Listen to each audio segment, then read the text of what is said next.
Oils में से। तो सबसे बड़ा जो हम कह सकते हैं ऑयल की जो रिजर्व जिसके पास है वो वेनेजुएला है। तो वो किडनैप कर दिया गया उसको, हालांकि वो तो मुस्लिम मुल्क नहीं है।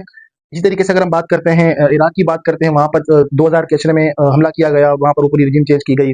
लिबिया की अगर हम बात करते हैं, मेमर कज़ाफ़ी की बात करते हैं, तो वहाँ पर ये किया गया। ये सारे वो ममालिक गिना रहा हूँ मैं आपको जो कि ऑयल रिजर्व्स रखते हैं। और इसी तरीके से ईरान की अगर हम बात करते हैं, सऊदीया भी रिजर्व रखता है, 15% रिजर्व सऊदीया के हैं, लेकिन ईरान के भी अच्छे खासे रिजर्व हैं, अराउंड कोई 12% रिजर्व हैं ईरान के पास ऑयल के। तो ये रिजीम की बात है। अगर हम बात करते हैं उसके हिस्ट्री की, अगर हम बात करते हैं, तो ये कहानी बहुत स्टार्ट चल जाएगी।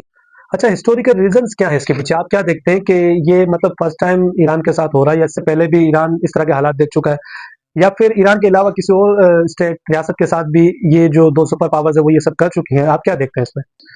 अच्छा इमरान भाई, हिस्ट्री की अगर हम बात करते हैं तो हिस्टोरिकल लेवल पर अगर हम देखते हैं तो ईरान कोई इनका अज़ली दुश्मन तो नहीं रहा। ईरान के साथ इनके मामलात कोई ऐसा तो नहीं है कि हमेशा से ख़राब हैं, अज़ल से इनका मसला चल रहा है या अज़ल से ही जंगें लड़ रहे हैं, बिल्कुल भी ऐसा नहीं है। ये एक बहुत बड़ा मिसकंसेप्शन है लोगों के बीच में कि इज़राइल और ईरान हमेशा से दुश्मन है, ऐसा बिल्कुल भी नहीं है। यहाँ तक कि ईरान और इज़राइल तो माज़ी में इंटेलिजेंस एजेंसीज़ की इश्तराक था इनका, और इनकी ट्रेनिंग्स करता रहा है इज़राइल और यूएस मिलकर ईरान की एजेंसीज़ की।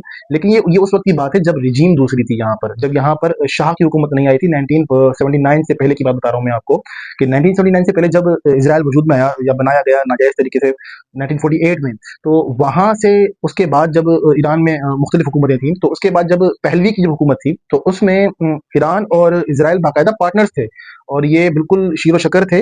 जो जंगें लड़ी गई साथ में, कोल्ड वॉर्स हुई, उसके अंदर ये दोनों पार्टनर्स थे। तो कहने का मकसद ये है कि ये इसके जो रीजंस होते हैं वो ये नहीं है कि आप इसको कंप्लीटली इस्लाम के ऊपर डाल दें कि भाई ये मजहबी मसला है तो इस वजह से किया जा रहा है। ऐसा बिल्कुल भी नहीं है। अगर हम मजहब की बात करते हैं तो सऊदी अरब मुस्लिम कंट्री है, कतर या फिर पूरा यूएई अगर हम काउंट करते हैं जिसमें 7-8 स्टेट्स हैं, तो पूरा मिडिल ईस्ट इसके अंदर अच्छे खासे स्टेट्स हैं। पूरे यूएई की अगर हम बात करते हैं तो वो सारे के सारे यूएस लॉबी के हैं।